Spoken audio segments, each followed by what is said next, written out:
बकिया video देखने से पहले वीडियो को लाइक करें, राहम टीवी चैनल को सब्सक्राइब करें और बेल आइकन पर क्लिक करें। शुक्रिया। आज हम बात करेंगे सूरतुल मुनाफिकून के बारे में। सूरतुल मुनाफिकून जी, ये इसका जो है नुज़ूल के एतबार से 104 नंबर है, गोया कि इससे पहले 103 सूरतें नाजिल हो चुकी हैं। अच्छा, और तदवीन के एतबार से इसका जो है 63 यानी 63वां नंबर है। अच्छा, बहुत फ़र्क है दोनों में। बड़ा फ़र्क है बिल्कुल जी।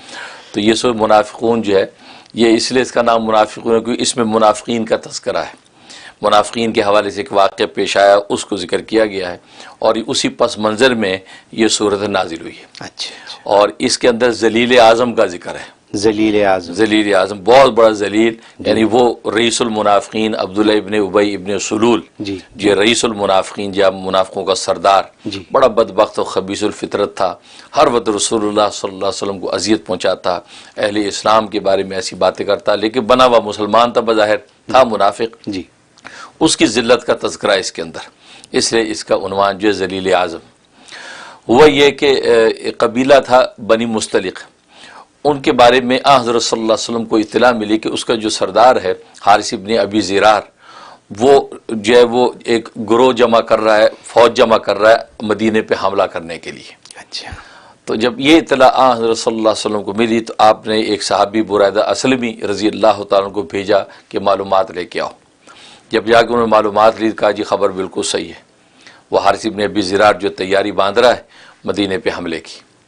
तो जब ये सुना तो आपने फरमाया साहबा कि तुम तैयारी बांधो, हम पहले हमला कर देते हैं। अच्छा, चुनांचे हज़रत सल्लल्लाहु अलैहि वसल्लम बनफ़्स नफ़ीस उसमें शरीक हुए और ज़ैद इब्ने हारसा को जो है पीछे मदीने का जो है गवर्नर बना दिया और अपना जो लश्कर लेके चले।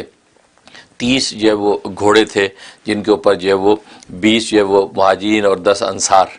तो ये लश्कर लेके आप खुद रवाना हुए और वहाँ पर उनको तेज़ रफ्तारी से गए और हमला कर दिया। वो लोगों को उनको ये अंदाज़ा ही नहीं था कि ये क्या हुआ, वो भी अपने मवेशियों को पानी पिला रहे थे। तो जब हमला ज़ोरदार हुआ तो वो संभल ना सके, तो वो जनाब उसमें मारे गए। 10 लोग उनके बड़े अहम लोग मारे गए, बाकी गिरफ्तार हुए।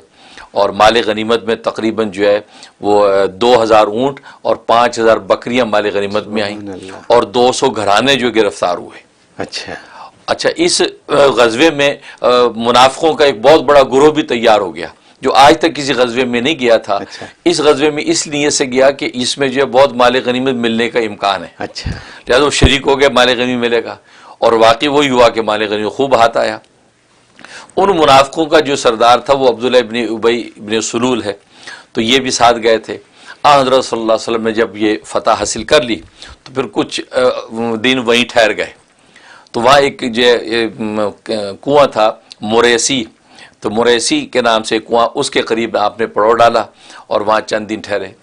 तो वहाँ पर एक मुहाजिरी और एक अंसारी का जो है वो मुठभेड़ हो गई, झगड़ा हो गया किसी बात पे, वो पानी पे झगड़ा हुआ। अच्छा, तो जब झगड़ा हुआ तो मुहाजिर जो था, उस मुहाजिर साहबी ने जो उसको लात मारी अंसारी के, अंसारी ने जो है या लल अंसार कह के अंसारियों को पुकारा। अच्छा, हाँ, जब मुहाजिर जो साहबी थे उन्होंने या लिल मुहाजिरीन कह के उनको पुकारा, तो मुहाजिर अंसार सारे इकट्ठे हो गए, यानी साहबा है, मुसलमान है, अब आपस में लड़ाई के लिए तैयार हो गए जी।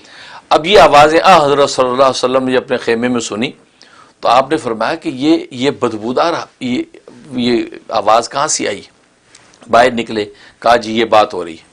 आपने फरमाया दाऊहा फ़इन्ना मुन्तिना, कहा ये असबियत की बातें छोड़ो, मैं मुहाजिर मैं अंसार, ये बदबूदार बातें, खबरदार इसको दोबारा रिपीट ना करो। और वो आपने झगड़ा जो है रफा दफा किया। अब्दुल्लाह बिन जाबिर रज़ी अल्लाह तआला फरमाते हैं कि वाकई ये जो ऐसी बदबू जो होती है बुरी बात की, वो बदबू ज़ाहिर भी होती है, वो ज़ाहिर हुई और हमने महसूस की। अब वो सुलह सफाई जब हो गई तो वो जो अब्दुल्लाह इब्ने उबई इब्ने सुलूल जो था रईसुल मुनाफिकीन, उसको मौका मिल गया बातें बनाने का। उन्होंने कहा देखा, ये अंसारियों को कहने लगा देखो तुमने मुहाजिरों को सर चढ़ा दिया, वो आए मुहाजिर बन के आए लुटे फुटे, तुमने घर बार दे दिए, कारोबार दे दिए, अच्छा भला ये एस्टेब्लिश हो गए और आज तुम्हें आंखें दिखाते हैं और तुम्हारे ऊपर हाकिम बन गए, क्योंकि खुद भी गोया कि मदीने का मकामी था जी। कहीं हमारे ऊपर आके ये हुकूमतें करते हैं। तो कहने का देखना अब हम मदीने वापस जाएंगे ना तो जो सबसे ज़्यादा इज्जत वाला है वो सबसे ज़्यादा जलील को निकाल देगा।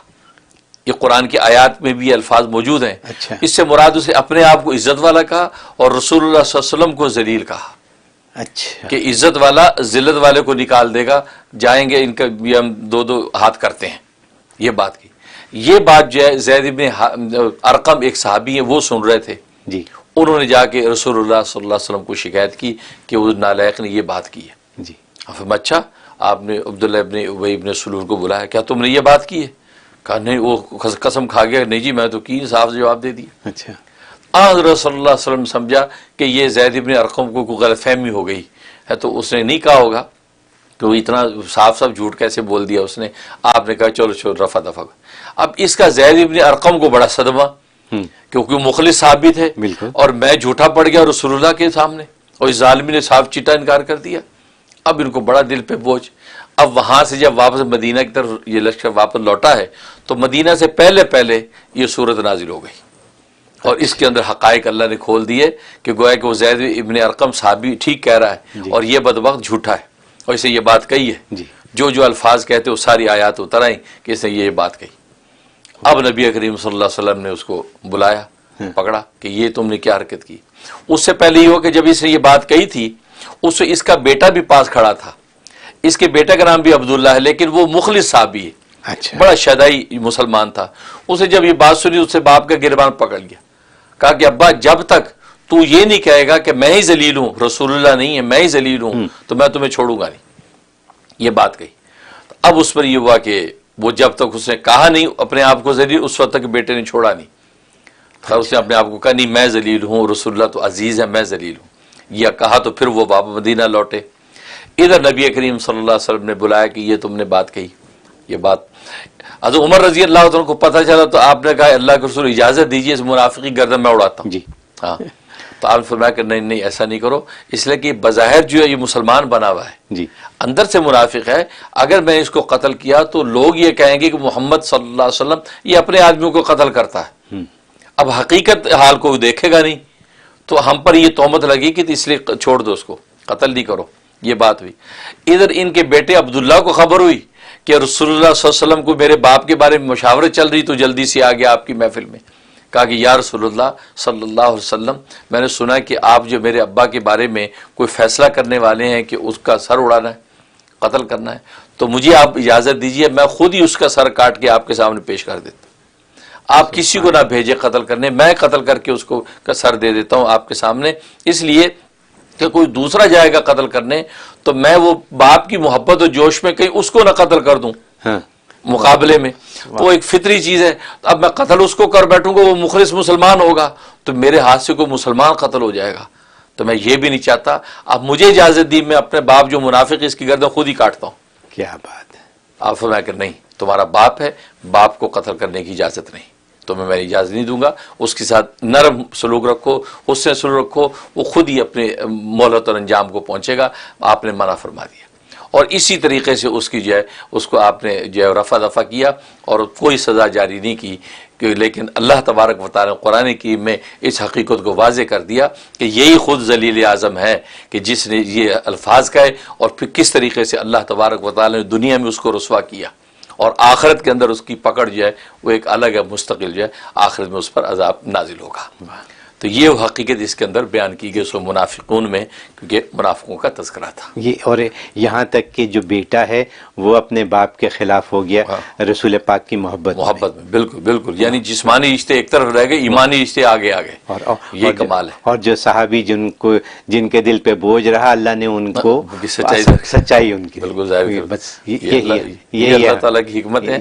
اس سے پتہ ایسے مضامین دیکھ کے پتہ لگتا ہے اللہ اوپر بیٹھے سن رہا ہے. جی جو کچھ ہو رہا ہے اللہ سنتا ہے، جی فوراً اس کے بارے احکام نازل کرتا. اب تو وہی بند ہو گئی، ورنہ اب ہم سمجھے کہ کوئی دیکھتا سنتا نہیں، اللہ میں اسی طرح دیکھتا سنتا ہے جیسے اس زمانے میں دیکھ سن رہا تھا اور رسول کے سینے پہ اتار رہا تھا کہ وہ کیا بول رہا ہے میں نے سن لیا، اس نے کیا دیکھا میں نے دیکھ لیا. تو اسے آج ہمیں یہی ایمان رکھنا چاہیے کہ بس ہم جو چلتے پھرتے ہیں اللہ میں ہمیں واچ کر رہا ہے، اللہ میں ہمیں واچ کر رہا ہے، تو قدم قدم پھونک کے رکھیں.